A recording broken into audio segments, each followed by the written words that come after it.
Қайырлы күн, қадірлі достар. Бүгінгі эфирімізде жатыр мойны обырына тексеру апталығы аясында танымдық ақпарат ұсынамыз.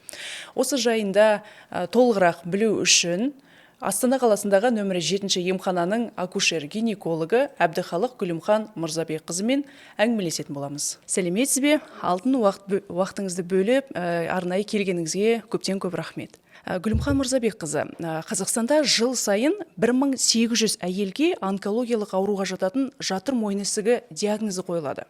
Оның ішінде шамамен 600 қыз келіншек осы дерттің құрбаны болады екен. Жалпы статистика қандай, қаншалықты жиі кездеседі? Қазіргі таңда жатыр мойнының рагы жалпы 15-44 жас аралығындағы әйел адамдардың обыры бойынша 4-ші орында тұрады.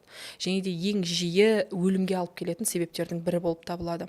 Нақты статистиканы айтатын болсақ, 2018 жылғы статистикаға сәйкес бүкіл әлемде нақты осы диагноз қойылған 570 мың әйел анықталған. Соның ішінде 311 мыңы нақ осы аурудан қайтыс болған. Ал осы жатыр мойны ауруының қандай да бір белгілері бар ма? Қандай жағдайда дереу дәрігердің қабылдауына жүгіру керек, бару керек? Ең негізгі белгілері бұл жатыр мойнынан қан кету, ауырсыну және де белгісіз бір гнойный выделениялардың болуы. Бірақ бұл белгілер тек қана аурудың ауыр дәрежесінде ғана болатын белгілер. Ал ең негізгі фишкасы бұл аурудың ешқандай белгінің болмауында. Көпшілік жағдайда әйелдер гинекологтың қаралуына мүлде келмейді. Сол себепті бұл ауруды біз аурудың, яғни обыр алды стадиясында анықтай алмай, тек қана ауыр дәрежеліге жеткен кезде ғана анықтап жатамыз. Енді осы дерттің алдын алу жолдары бар ма? Негізгі бұл дерттің алдын алу жолдары екі түрлі. Бұл себебіне байланысты 96-97% бұл аурудың себебі бұл папиллома вирусы болып табылады. Осы папиллома вирусына қыз балаларға екпе салу. Яғни олар жыныстық қатынасты бастағанға дейін екпені салып үлгеру. Ал екінші жолы бұл біздің Қазақстанның протоколына сәйкес 4 жылда бір рет цитологиялық жағынды тапсырып отыру. Гүлімхан Мырзабекқызы, кеше цитологиялық анализ бойынша бір танымдық видео жіберген болатынсыз. Ол анализді тапсыруға әйелдер белсенді келе ме емханаға? Негізі қазіргі соңғы кезеңдерде бұл интернет желісі арқылы әйелдер ақпараттың көп болуына байланысты уже біраз адамдардың ақпараттық деңгейі жоғары деп айтуға болады. Әйелдер біршама өздері қызығып, сұрап келіп жатады. Негізі бұл скринингке арнайы учаскелік дәрігер бар. Және де осы учаскелік дәрігермен міндетті түрде шақырту жүргізіледі. Біздің Қазақстандағы әйелдер 30 жас пен 70 жас аралығында 4 жылда бір рет пап тест деп айтылады, осы тестті тапсырады. Ол жердегі ең негізгі мақсат жатыр мойнында қандай клеткалар бар екенін анықтау. Егер де клеткалар қандай да бір өзгеріске ұшыраған болса, онда результатына байланысты гинекологқа жіберіледі, гинеколог одан ары емдеу жұмыстарын жүргізеді. Ал егер де әйелде ешқандай анализінің бәрі жақсы дұрыс шығатын болса, клеткалық өзгерістер болмаса, онда ол әйел 4 жылға жіберіледі. Яғни тағы да келесі 4 жылдан кейін осы анализге шақыртылады. Осы цитологиялық анализ деп тұрғанымыз, ол скринингтің бір түрі ғой сонда, цитологиялық анализ деп отырғанымыз бұл жатыр мойнынан жағында алынады. Яғни мазок дейміз ғой. Түсінікті тілмен айтсақ, арнайы өзінің щеткасы бар, жаңа видеода көргендеріңіздей. Және де ең негізгі моменттер бұл жағындыны дұрыс алу. Дұрыс алмаған жағдайда да нәтижесі естественно дұрыс болмауы мүмкін. Сол себепті қазіргі таңда ең соңғы, яғни нақты әдістердің бірі бұл жидкостный цитология дейміз. Осы әдісті қолданамыз. Сол бейнені көрермендердің де назарына ұсынсақ. Жатыр мойнының эрозиясы, дисплазиясы, рак кезінде біз цитологиялық анализ тапсырамыз. Оны жатыр мойнынан арнайы осындай цитощетка арқылы алыну керек. Басқашалай мынандай щеткалармен алуға болмайды, себебі анализ результаты дұрыс шықпайды. Жатыр мойнына салып 360 градусқа 5 рет оңға және де 5 рет солға бұралып алынады.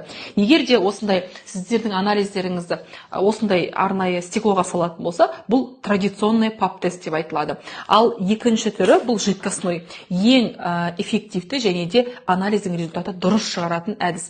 Неге? Себебі біз осылай сізден алынған материалды толықтай беріп жібереміз және де цитолог сізден алынған результаттардың барлығын қарап бізге нақты әрі дұрыс результатты бере алады.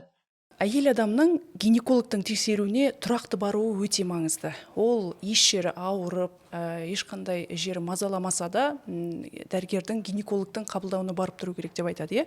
Ал жылына неше рет бару керек? Егер де сізді ешқандай шағымдарыңыз болмаса, онда жылына бір рет барып тұрсаңыз жеткілікті. Минималды ол УЗИ, жыныс ағзаларының ультрадыбысы зерттеуін өту керек, цитологиялық жағында жылына бір рет, және де мазок на степень чистоты. Егер де осыдан қандай да бір жаңағыдай патологиялық өзгерістер анықталатын болса, онда одан әрі тереңірек тексеру әдістерін өту керек болады. Алдында айтып өттіңіз ғой, 30-70 жас аралығында скринингтен өту керек деп, е? Ол алдын ала хабарлана ма әйелдер қауымына? Міндетті түрде. Уақыты барлығы да. Учаскелік дәрігерлер осы возрасттағы, яғни өзінің учаскесінде осы возрастта, яғни қандай әйелдер бар. Мысалы 30, 34 жас, 38 жас, 42 жас әйелдер болса, сол әйелдер міндетті түрде шақыртылады. Ол бір рет емес, бірнеше рет шақыртылады. Мысалы, сіздің жасыңыз биыл 30-ға келсе, сіз келесі жылға дейін 30 жаста боласыз ғой. Сізге бірнеше рет хабарланады, бірнеше рет шақырту.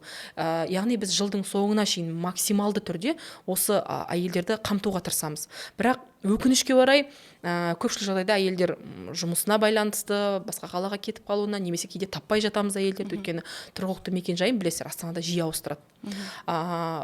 Солай табылмауына байланысты әйелдер қалып қойып жатады скринингтен. Дәрігерлер де ауысып жатады, иә, ол үшін барынша енді приемға келген кезде біз түсіндіруге тырысамыз.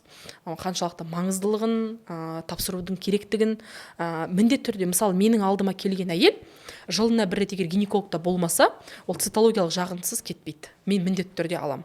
Себебі ол скринингке барған әйел болуы мүмкін, бармаған әйел болуы мүмкін. Егер бір жыл болмаса гинекологта, мен міндетті түрде алам.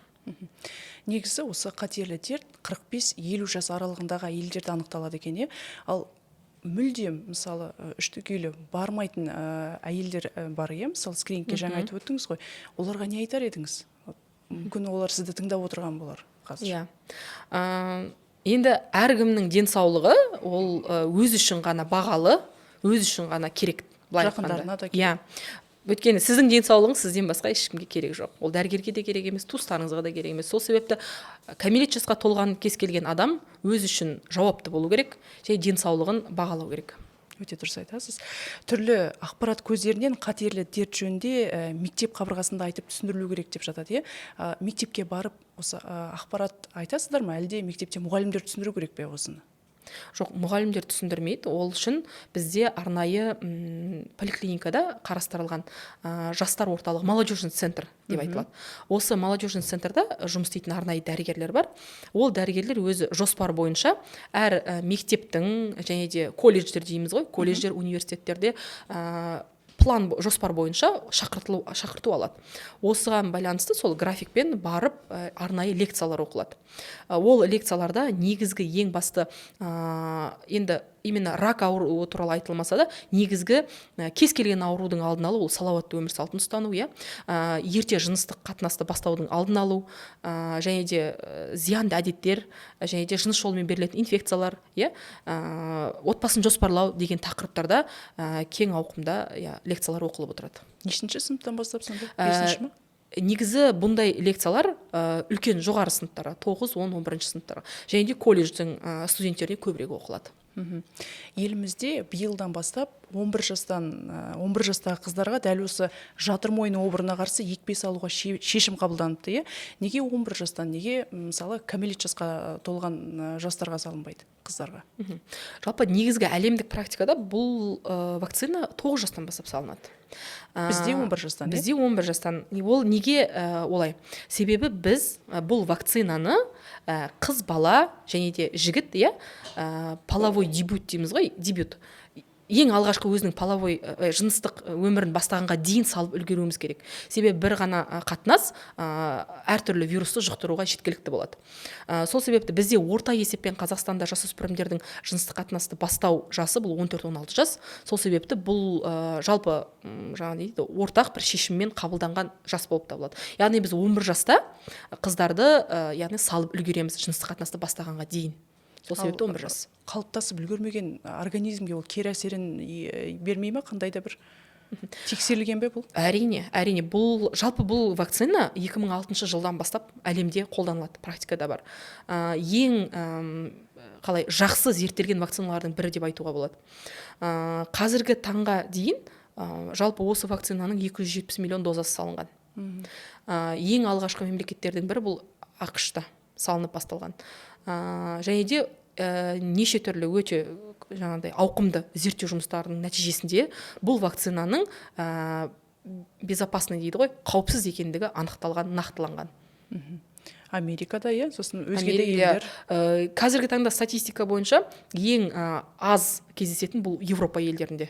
Өйткені Европа, Америка бұл ең алғашқы осы вакцинаны салып бастаған мемлекеттер қатарына кіреді. Ал енді өкінішке орай, мысалы Қазақстан, Қырғызстан деген сияқты Азия елдеріне келетін болсақ, ол жерде вакцинасы жоқ. Сол себепті өлім жаңағыда проценті де жоғары Азия елдерінде, ал Европа елдерінде ең төмен көрсеткіш. Бұл осы вакцинаның енгізілуіне байланысты. Жаңа оқу жылынан бастап дейді, ол қай кезде нақты басталады? Қазір жоспарланып жатыр, Әзірге бұл сұрақ жоспар үстінде қарастырылып жатыр, Әлі нақты оған байланысты шешім қабылданып, приказ дейді ғой, шыққан жоқ. Егер де бұл жыл басынан басталатын болса, сол қыркүйек айынан бастап, уже егер де қол қойылып, уже министрмен бәрі жаңағыдай бекітілсе, ол сентябрь айынан басталынады. Елімізде осы 11 жастағы қыздарды айтсақ, осы санатқа енетін 170 мың қыз бала бар екен. Бірақ екпе ата-аналардың рұқсатымен салынады деп айтып өттік, Соның бір шамасы да салдырмауы да мүмкін ғой, өз еркімен салғанда. Мұндай жағдайда мәжбүрлеу жағы болмай ма? Мысалы, мектепте егіледі екен оқушылар. Жоқ, мәжбүрлеу деген болмайды, бірақ біз максималды түрде осы нақты дұрыс ақпаратты жеткізуге тырысамыз. Ата-аналар бұның қаншалықты маңызды екендігін түсіне білуі керек. Себебі егер балаңның кез келген ата-ана өзінің баласының мысалы рактан қайтыс болғанын қаламайды. Ол себепті максималды түрде түсіндіру жұмыстары жүргізіледі, бірақ ешқандай күштеп салу деген жоқ. Міндетті түрде ол келісілген түрде алдын ала информированное согласие дейміз ғой, сонымен жасалынады. Құрметті көрермендер, біз бүгін жатыр мойны обыры жайлы кеңінен әңгіме қозғадық. Сіздер үшін пайдалы болды деген ойдамыз. Гүлімхан Мырзабекқызы арнайы келіп, уақыт бөліп, әңгіме қозғап, сұрақтарымызға жауап бергеніңіз үшін көптен көп рахмет. Ісіңіз берекелі болсын. Деніміз сау болсын. Құрметті көрермендер, ауырмайық, ауырмаудың жолын іздейік.